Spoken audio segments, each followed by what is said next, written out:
Boa tarde de novo. Hoje a gente vai falar sobre anatomia e morfologia de peixes, né? De uma maneira de noções básicas. E aí quem quiser depois pode treinar. Eu vou passar depois a atividade de vocês, é material de estudo e material para prova também. Mas é necessário a gente ter conhecimento um pouco de morfologia e conhecimento, morfologia e anatomia dos peixes para a gente poder ter entendimento de como é que vai ser deixa eu ver aqui.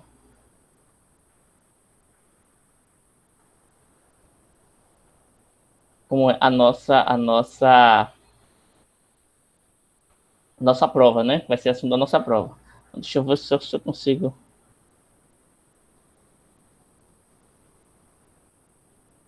Ok. Bom.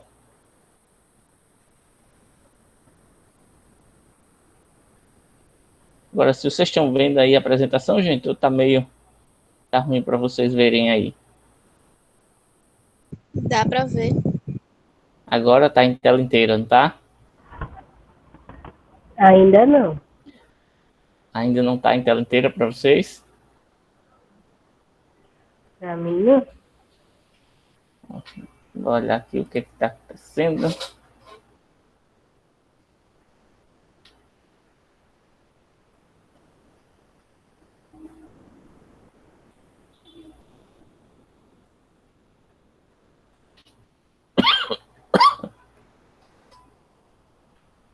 Agora sim tá indo.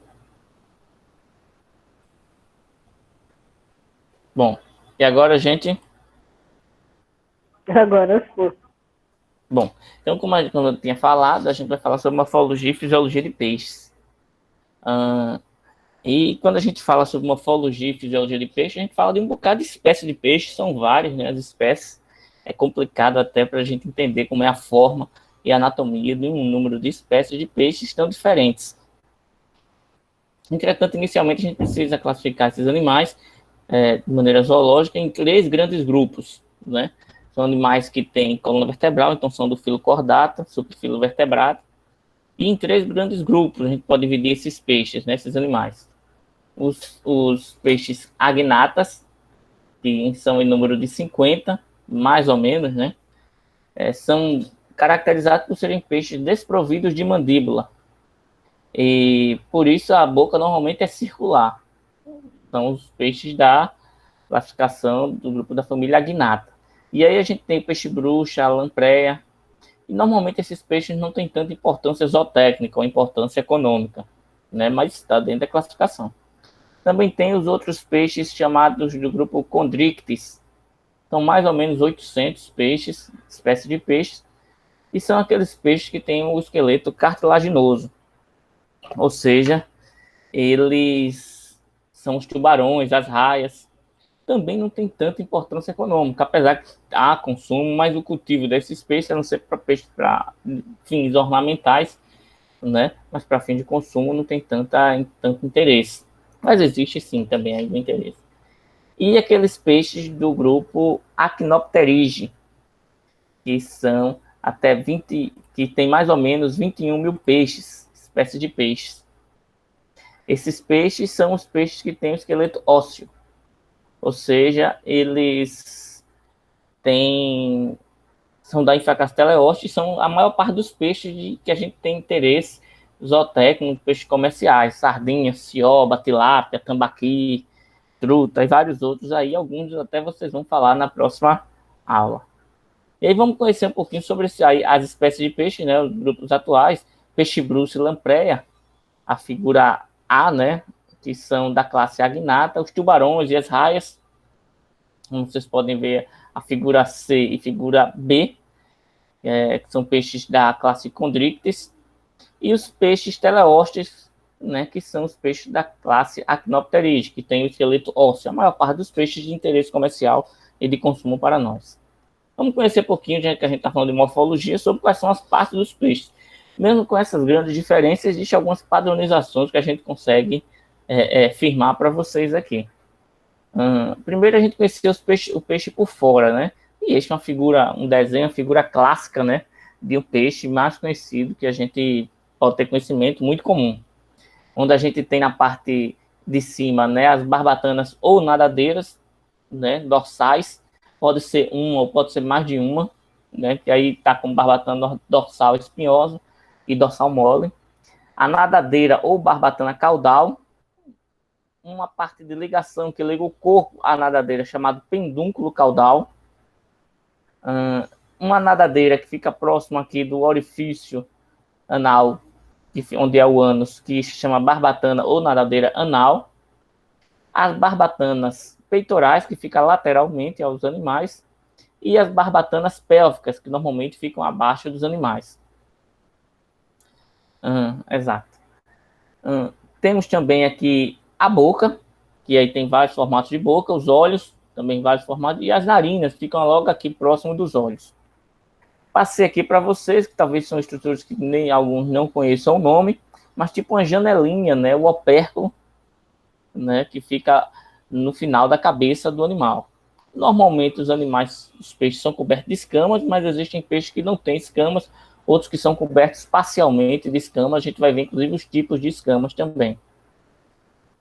E a linha lateral, que é uma linha que pega todo o corpo do animal, né? Ela é uma pequena bifurcação entre as escamas, onde tem um sentido de sensibilidade ao corpo, ao peixe, de sentir as massas de água. Então, ele sente temperatura, sente pH, sente movimento através da linha lateral, né? Bem interessante. Também os animais de esqueleto cartilaginoso, né? Não só os condríctes, o Actinopterige e também os condríctes. A gente vê a principal diferença, o formato das nadadeiras, né? Mas principalmente aqui onde teria onde vocês podem ver o opérculo. Ele não tem opérculo, mas tem fendas branquiais. O opérculo justamente é que protege ali as brânquias, que facilita a respiração. É o órgão que ajuda na respiração dos peixes. De resto, existem adaptações de diferentes peixes, né, diferentes formatos de nadadeiras e barbatanas. Vamos conhecer ele por dentro um pouquinho, como vocês estão vendo aqui. A gente tem a boca, no caso aqui uma boca terminal. Se você ver as brânquias, ou também chamada guelras, é onde os peixes, eles... Deixa eu pegar o apontador aqui. Vocês estão vendo o apontador aí, gente? Estou. Pronto, Sim. então, aqui onde eu estou apontando é onde tem as brânquias ou as guelras, é o que ajuda na respiração dos peixes. Temos as nadadeiras, né? Como a gente vê, a nadadeira dorsal, como a gente está vendo aqui nessa figura aqui de baixo. A caudal. O pendúnculo caudal, que é essa região aqui, viu, gente? Que liga a cauda ao corpo do animal. A linha lateral é uma linha superficial aqui que pega todo o corpo do animal, somente externamente a ele. O animal ele tem a sua pele, né? Tem as escamas, a pele, tem os músculos, né? Que são recobertos aqui pela pele. Deixa eu ver o que mais. O coração, ele fica aqui, é um coração pequeno.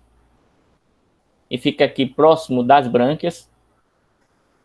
Aqui na parte dos órgãos internos dos animais, dos peixes. Eles ficam muito comprimidos aqui nessa região dorsal dos peixes, onde aqui a gente tem o fígado. Temos o estômago aqui por trás. Temos o intestino, que na verdade está junto aqui, o intestino delgado e o intestino grosso, né? Mas ele normalmente é alongado, mas está todo entrelaçado aqui nessa área. Temos aqui um grande órgão, né? Vamos dizer assim, um grande espaço, que é a bexiga natatória, serve justamente para o animal inflar, né? Ou desinflar para poder flutuar. E aqui, no caso de uma fêmea, temos os ovários, né?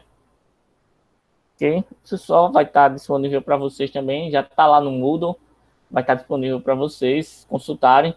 Mas é necessário ter entendimento desses órgãos, dessas partes dos peixes. E aí eu vou começar a fazer perguntas para vocês. Eu tenho algumas perguntas. Eu precisaria que alguém respondesse aí. Primeiro, eu tenho uma pergunta muito difícil. Certo? Valendo ponto, gente, ou não? Vou fazer valendo ponto, né?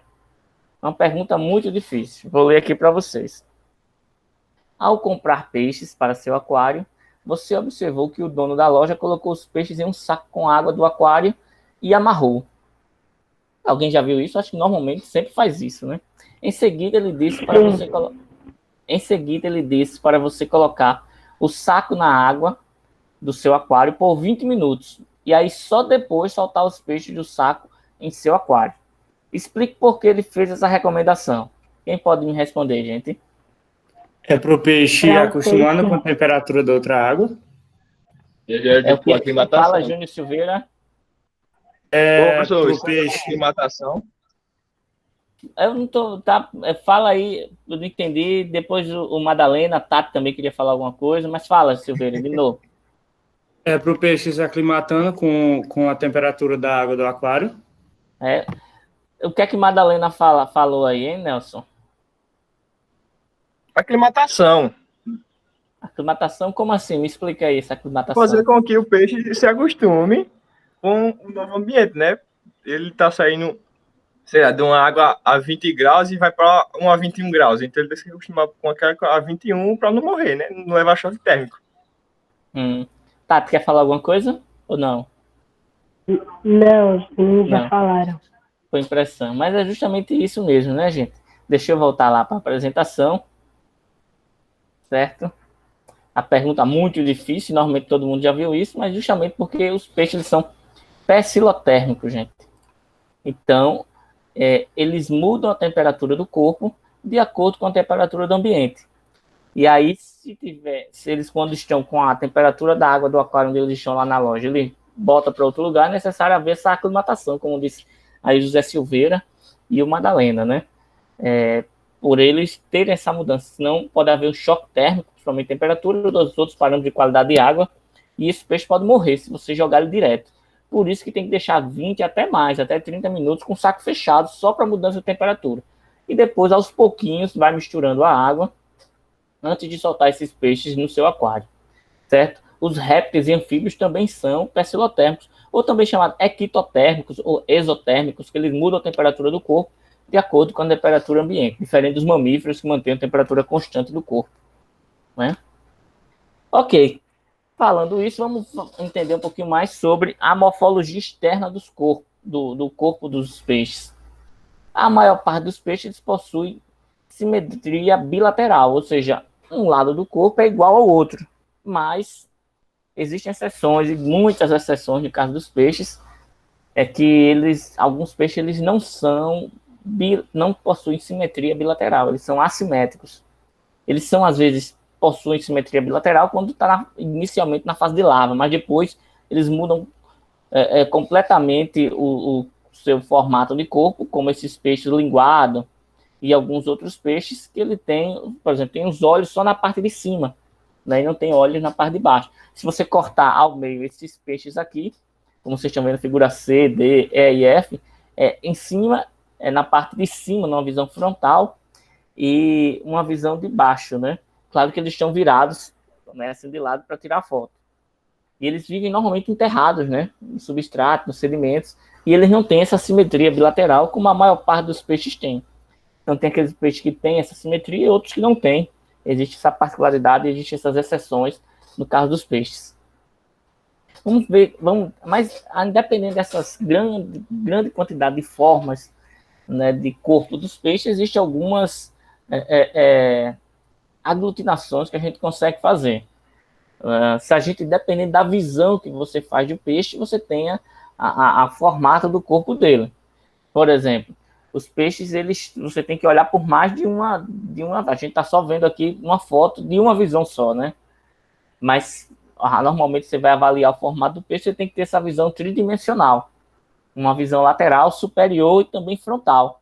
E aí a gente vai ver diversos formatos do corpo, dependendo de como a gente vê. Sendo uma visão de achatamento lateral, como a gente está vendo na figura A e B, melhor, na figura A, né? Mas na figura B a gente já não vê o mesmo formato de corpo. A mesma coisa também no caso dos peixes que têm achatamento dorso-ventral, são de cima para baixo, eles são achatados, né? E aí de cima a gente vê uma visão de corpo, mas de frente, uma visão frontal, a gente vê outra. E outras visão lateral também a gente vê. Então são diferentes, como está um exemplo aí desses peixes, diferentes formatos de corpo. E basicamente, esses formatos de corpo, eles se classificam nas versões fusiforme, que são aquela versão mais comum, uma versão de torpedo, né? O formato de corpo na forma de torpedo, que é a forma mais hidrodinâmica, inclusive para nadar, né, dentro d'água. Aqueles que são achatados lateralmente, que são finos, né? E aí são achatados lateralmente. Aqueles achatados dorso-ventralmente, que são achatados de cima para baixo e de baixo para cima. Um formato de corpo anguiliforme, ou formato também chamado de serpentiforme, que é parecido com o formato de serpente. E um formato globular, aqueles peixes que são arredondados. Além de outros formatos incomuns, né, como, por exemplo, essas 3 espécies de peixe aí, o tubarão-martelo, particularmente, não consegue ser classificado em nenhum desses formatos aqui, então são considerados formatos incomuns. Assim também como o peixe-machado, esse primeiro peixe aqui, ele também tem esse formato incomum, e vários outros peixes têm formatos incomuns, difíceis de a gente poder limitar dentro de uma classificação.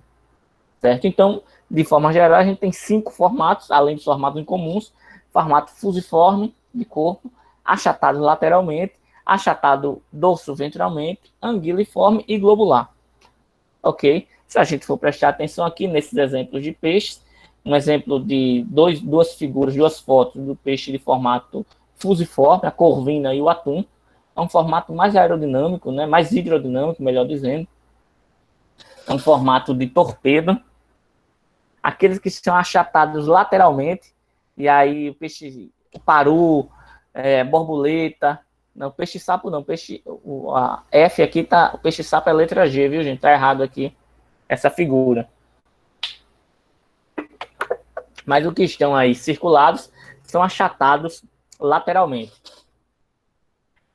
Os peixes que são achatados dorso-ventralmente, peixe-morcego, raia-viola, e os peixes que têm formato anguiliforme, ou formato de serpente, peixe-espada, moreia, peixe-fita, além dos peixes de formato globular, né, como o baiacu de espinhos, né, numa vista ele fica arredondado.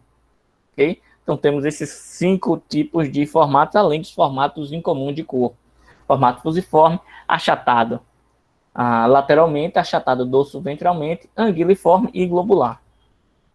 Vamos entender um pouquinho as funções de cada uma dessas estruturas do corpo. Primeiras nadadeiras, ou também chamadas barbatanas, antigamente chamavam muito barbatanas, mas também são chamadas nadadeiras, é o que tem função no peixe a se deslocar ou manter estabilidade.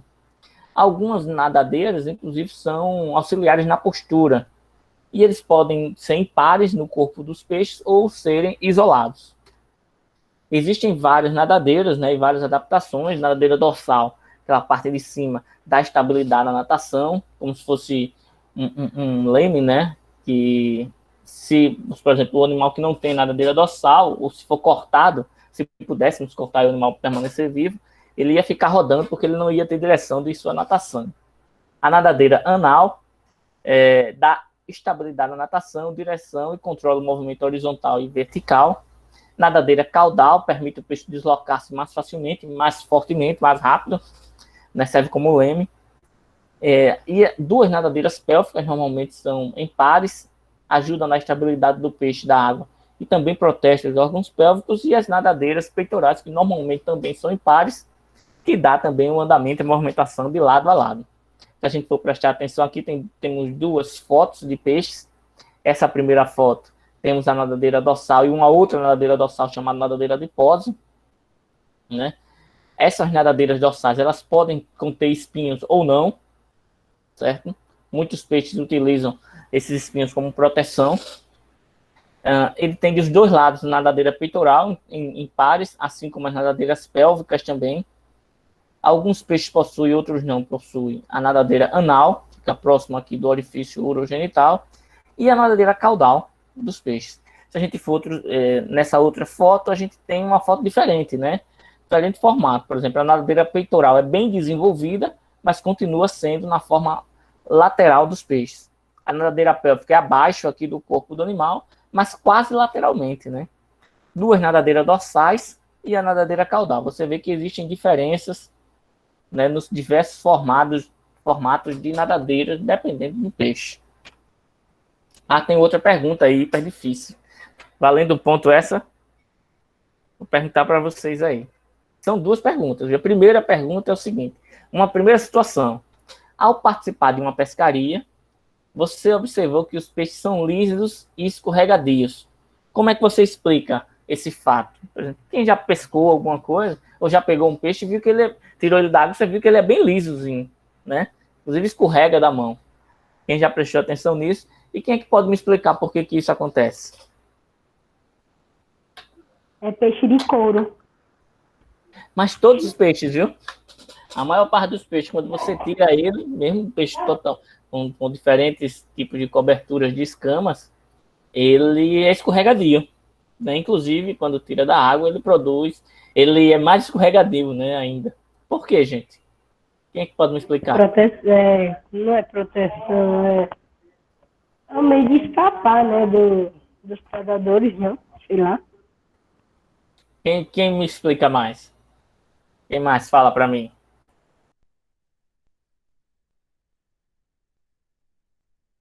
Só a Tati mesmo? Posso falar? Posso falar? Quem é que tá falando? É o Madalena ou é a Madalena? É a Madalena, né? Pode falar, Taylor. A pergunta foi porque o peixe fica como? Escorrega na mão, né? Quando tira da água.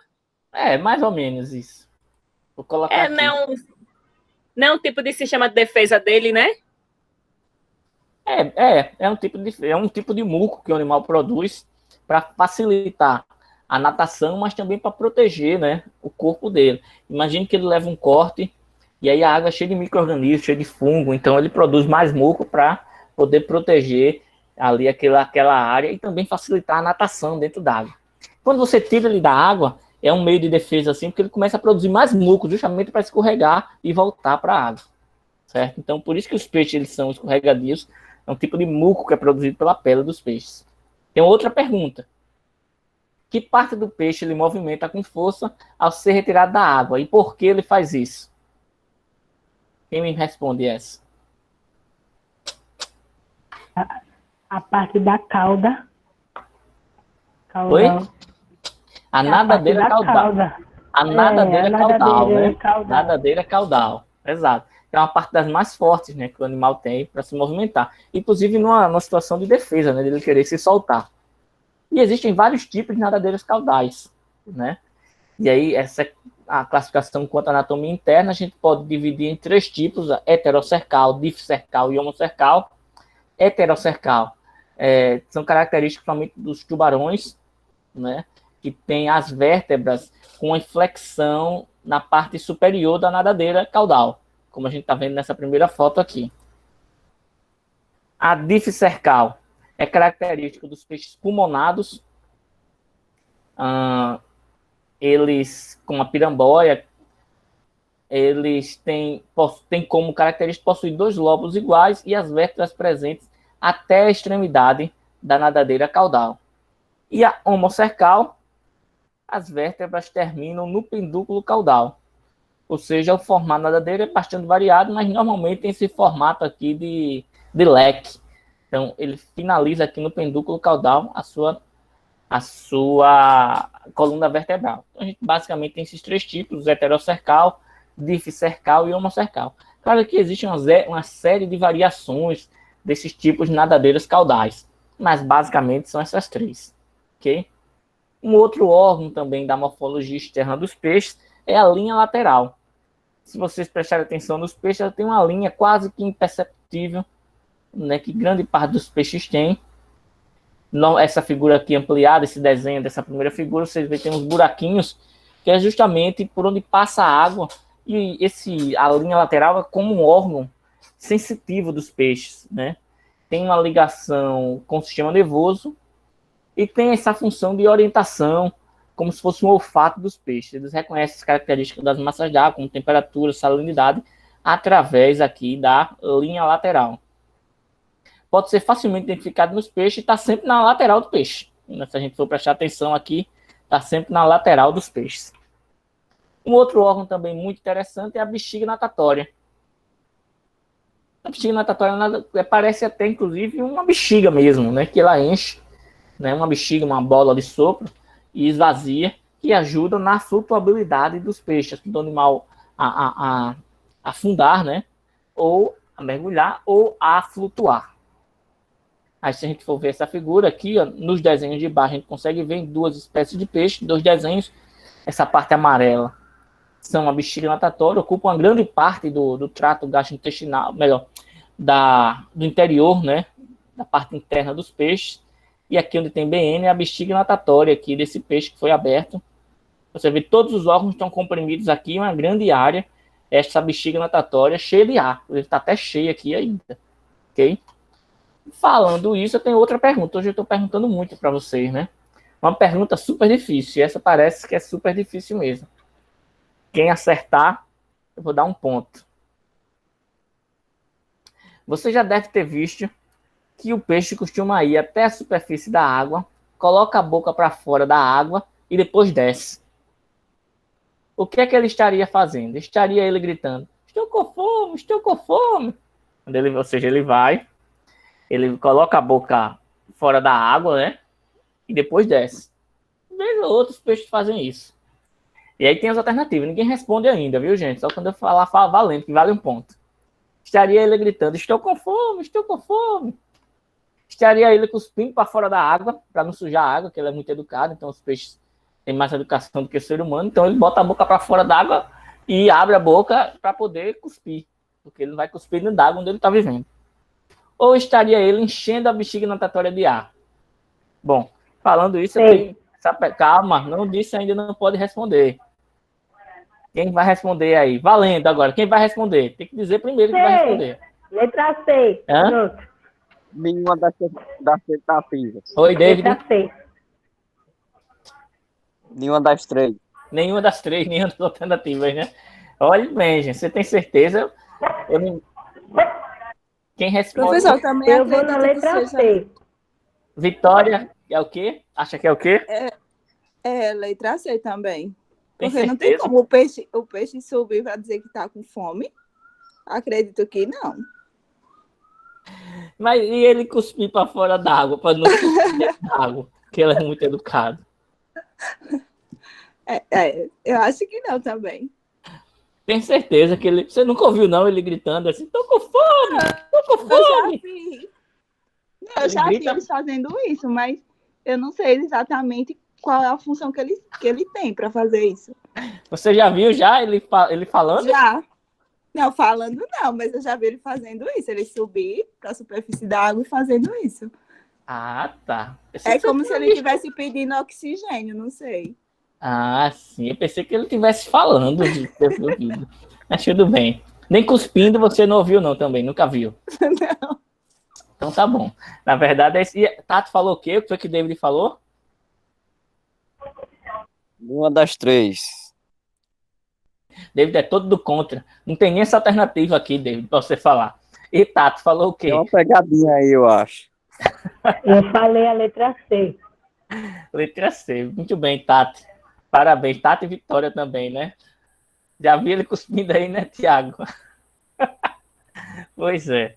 Normalmente, quando ele vai e coloca a boca para fora, faz aquele movimento de ir para cima e voltar, né? Quando ele faz isso uma vez, né? Quando ele faz isso frequentemente, ele está enchendo a bexiga natatória, né? Ele tem que encher de ar. Mas eu tava brincando que era uma das três, viu? Que nenhuma das três. Né? Eu sei, David. Também tô brincando, né? É por isso que vocês levaram a sério que ele estaria gritando que tá com fome ou tá cuspindo fora da água, né? Para não sujar. Mas tudo bem. Vamos continuar, que tem mais perguntas aí na frente. Sobre os tipos de escama. Basicamente, existem 3 tipos, mas a gente pode classificar ainda entre 5 variações desse tipo de escama. Escamas ganoides. E a escama normalmente tem essa função de proteger o peixe, né? E não deixar a pele exposta. Mas existem peixes que têm escamas por todo o corpo, outros peixes que têm grandes escamas parcialmente em partes do corpo, tem peixe que não tem escama. Né? Mas a maior parte dos peixes tem escama em quase todo o corpo. E existem aqueles peixes com escamas ganoides, né? Com escamas ciclóides, que são mais comuns, e com escamas quitenoides. Né? Essas quitenoides são parecidas com a do tubarão. Né? Escamas parecidas com o tubarão. E aí tem variações dela, né? A ganoide, como eu mostrei para vocês. A cosmoide é uma variação dessa aqui da cicloide. A placoide é muito raro, mas existem peixes que têm essas placas. a cicloide e a quitenoide, que eu mostrei para vocês. Né, elas ficam aqui, como mostrando aqui, ligada, né, à pele do animal. Se você arrancar uma escama, você fere o animal. Certo? Pronto. Essa pergunta ninguém vai responder, viu? Essa é mais difícil, viu, David? Quero ver quem é que responde. Você já deve ter visto que o peixe costuma ficar abrindo a boca dentro da água e, paralelamente, ele abre uma tampinha, né? Aquela tampinha do lado, que é o opérculo na lateral da cabeça. O que é que ele estaria fazendo? Perdi até o negocinho aqui. O que é que o peixe estaria fazendo? Preste atenção, viu, gente? Você já deve ter visto que o peixe costuma ficar abrindo a boca dentro da água e que, paralelamente, ele abre uma tampinha, o opérculo, na lateral da cabeça. Ninguém responde ainda, viu? Tem alternativas. O que é que ele estaria fazendo? Alternativa A. Estaria ele cantando para passar o tempo. Passar um tempo que é muito... Tá ocioso. Na pandemia fica ocioso. Aí fica cantando os peixes. Quando ele abre, fica direto ali com a boca aberta, fora da água. Estaria ele conversando com outro peixe, porque dentro da água é mais difícil eles ouvirem, é muito barulho. Então eles falam para fora: oi, como é que você tá? Como é que você tá aqui e tal? Então eles falam entre um peixe e outro. Ou estaria ele respirando, ou tentando respirar. Calma, ninguém responde ainda. Olha as alternativas. Os peixes eles ficam abrindo e fechando a boca para fora da água. E também em movimentos balançando aquela tampinha, que é o opérculo, na lateral da cabeça, de maneira constante. Ele estaria cantando para passar o tempo, estaria ele conversando com outro peixe, ou ele respirando, ou tentando respirar. Quem é que me responde essa? Letra C. Camila Alcântara. Camila Alcântara foi a primeira. Eu também acho que seja a letra C, professor. Pode ser que quando ele esteja com algum tipo de dificuldade para respirar, ele faça isso. Camila Alcântara, o que você disse? Eu não entendi. Letra C. Certeza, Camila. Ô, professor, agora eu fiquei numa dúvida muito grande agora, viu? Sobre as três aí. Foi. Vitória falou o que? Vitória também. Falei letra C. Eu acredito que pode ser que ele esteja com alguma dificuldade para respirar, não? Eu não olho o chat, não. É que aparece de vez em quando o balão aqui. E quando eu abro a figura toda, eu não consigo ver. Né, gente? Mas o que foi, Laís, que você falou? Qual letra é? Laís também inscrito no chat, foi. David. É o que, David? Você do contra de novo, letra B. Letra B, né? Pode ser. Falo já, viu, Laís? Quero primeiro que você responda aqui essa pergunta que acho que ninguém vai responder correto, que é se ele estaria cantando para passar o tempo, se ele estaria conversando com outro peixe, ou estaria respirando, ou tentando respirar. Por quê, né? Tiago Jansen, vai falar não alguma coisa?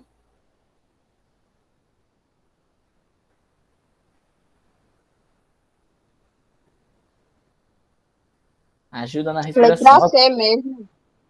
Letra C, né? Lavínia. Muito bem. Vocês têm certeza? Tudo bem. Exatamente. Quando ele está direto, gente, você vê que tem diferença, né? O peixe ia até a superfície, abrir a boca e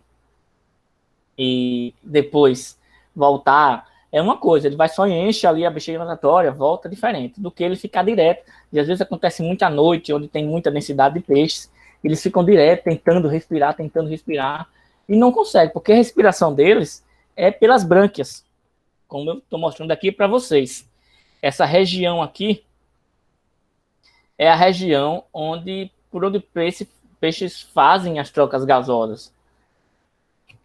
É protegido aqui pelo opérculo, certo, gente? E é muito sensível. Então, às vezes, quando não tem oxigênio dissolvido na água suficiente, ele tenta respirar o ar atmosférico. A maior parte dos peixes, mais de 90%, não consegue. E aí, às vezes, eles terminam morrendo, certo? Problema, uma lesão que você tem aqui na brânquia, você também faz com que o peixe morra, porque ele não vai conseguir respirar. E, normalmente, é essa a função das brânquias nos peixes, né? Ou seja, a água entra pela boca, rica em oxigênio, e sai pobre em oxigênio. Quando passa aqui pelas brânquias, ou guelras também, deixa o oxigênio ali e vai para o sangue, né, para todos os outros órgãos que o animal precisa. Ok? Bom, de modo geral, gente, também tem. Então acertou aí, né, que marcou a letra C. Então, de modo geral, também tem vários outros formatos, por exemplo, de boca, de dentes dos peixes, dependendo do hábito alimentar. Os peixes têm dentes pontiagudos, dentes mais ovais, são diferentes também, são bem diferentes. Tipos de boca também, se é inferior, ou seja, virado para baixo, se é terminal, se é subterminal ou se é superior, virado para cima, isso depende muito também da espécie do peixe, então tem grandes diferenças. De modo geral, só para a gente resumir aqui as principais diferenças entre os peixes ósseos e os peixes cartilaginosos. Os peixes ósseos, eles normalmente têm boca voltada para frente, mas isso depende do hábito alimentar. E os peixes cartilaginosos normalmente têm a boca voltada para baixo, boca ventral. Os peixes ósseos têm opérculo, os peixes cartilaginosos não têm opérculo, mas têm as fendas branquiais, que é onde tem as brânquias, mas não tem o opérculo, aquela janelinha. Os peixes ósseos, eles têm bexiga natatória, os peixes cartilaginosos normalmente não têm bexiga natatória, por isso que o tubarão, se ele parar de nadar, ele afunda.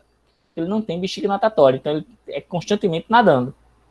Sistema digestivo nos peixes ósseos, ele é terminado em ânus, e nos peixes cartilaginosos é em cloaca, ou seja, sai a urina e as fezes juntos. E a principal diferença é o esqueleto, que é ósseo e é cartilaginoso, os tubarões e outros peixes ósseos. Ok, gente, você vê que até foi curtinho hoje. Deixa eu olhar, eu planejei mesmo para ser curto. Na apresentação que eu coloquei aqui para vocês, melhor, que está no Moodle, ela tem muito mais... tem outros mais material, mais coisa para vocês lerem lá, que tem no Moodle, certo, gente? Mas, basicamente, a parte de morfologia, se a gente for poder entender, é isso aí. O que é que eu vou pedir para vocês? Que vocês estudem, entrem lá no Moodle, revisem mais material, né? Estudem um pouco mais sobre a morfologia e a anatomia dos peixes. Existe uma grande diferença lá entre a morfologia e a anatomia dos peixes. Certo, gente? Então é isso sobre a nossa aula. É isso que ia falar para vocês hoje.